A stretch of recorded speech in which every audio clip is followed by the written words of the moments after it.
Hello, everybody. This is Mr. Benzel here, and today we're going to be talking about a guide to effective note-taking.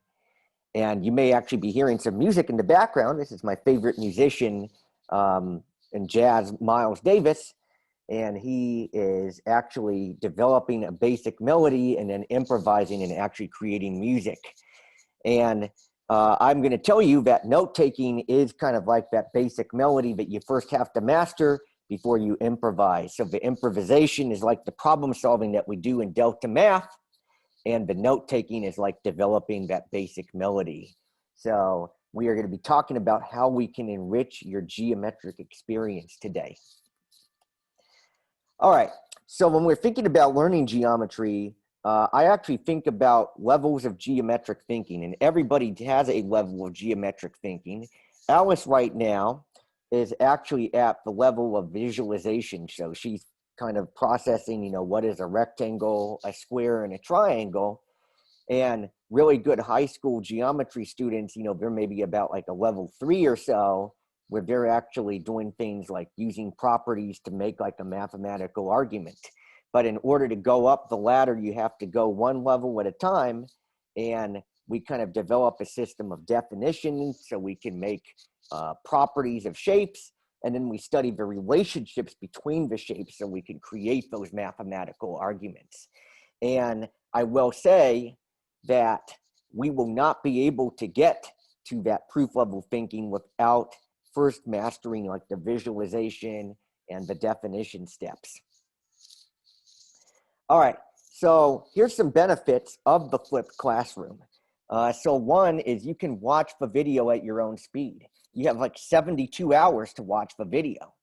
You can pause or rewind whenever you need, and you can explain your material in your own way or even find other resources. So in essence, you're building the textbook, and you can take it with you wherever you go.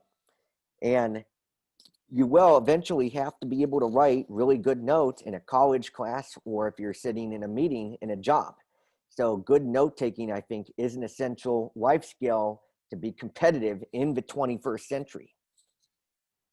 All right, so when we're making notes, step one kind of corresponds to the first step of geometric thinking. We need to be defining things precisely. So a good definition should include a visual and a written description. And if the teacher says it's important, it should be bolded or highlighted. So you can actually see in this example here, they highlighted angle addition postulate, and they actually connected the geometric notation to coloring on the diagram so that they can actually know what those symbols stand for. And then they kind of explain the definitions in words as well. So one of the first things that I'm looking for in a good set of notes is that the definitions are clearly laid out and well communicated. Step two, illustrative examples. So start by writing what your teacher is writing when solving. So that's a good first step. So you really can't go wrong with what your teacher is writing. So that's kind of your basics, and then you can kind of improvise just like Miles Davis is doing in the background. You may want to go back and summarize the steps.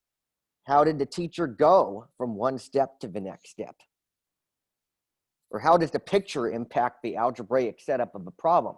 So these are the questions, that really good geometry students are asking, not only when they're taking their notes, but also when they're solving problems in situations like Delta Math. Also, make sure that you are writing down, key problem solving tips on the side. This kind of helps you go a little bit above and beyond. So here's what some illustrative examples look like. So you can kind of see with the solving, they're kind of writing down the definitions to start with. They're engaging with the visual examples and making observations based off of those. And then they are coming up with the algebraic setup so that they can get really confident about how that problem is set up, and they're showing their work as well. And even writing some tips on the side. So this is an example of effectively communicating an example, starting with what the teacher is saying and what the picture is looking like, and then making your own insights after that.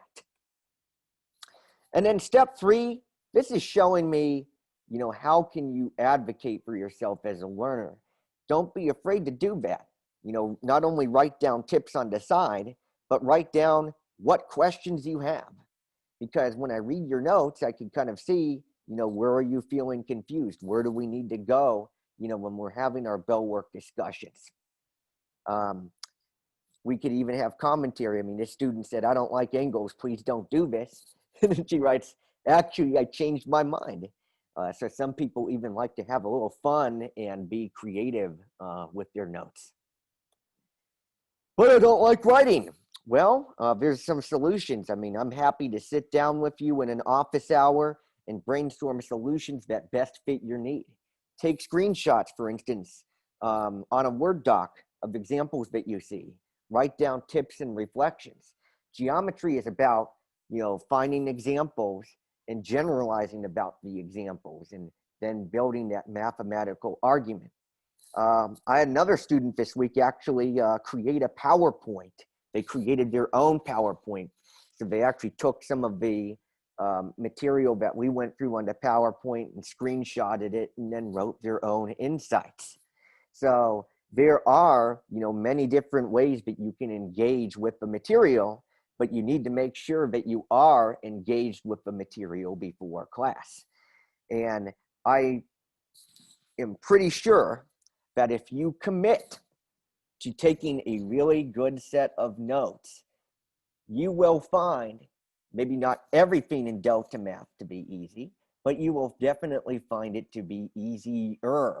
You will find it easier to come up with the questions needed to ask you for help and get you on a really good track to learn geometry. And with that, I will tell you that one of the reasons why I teach geometry is so that people can take the tools that we are learning and extend their thinking and become really good, competitive 21st century thinkers. Thank you for tuning in, and please feel free to drop me an email or sign up on Sign Up Genius for my office hours, and we can talk about a best note-taking option for you.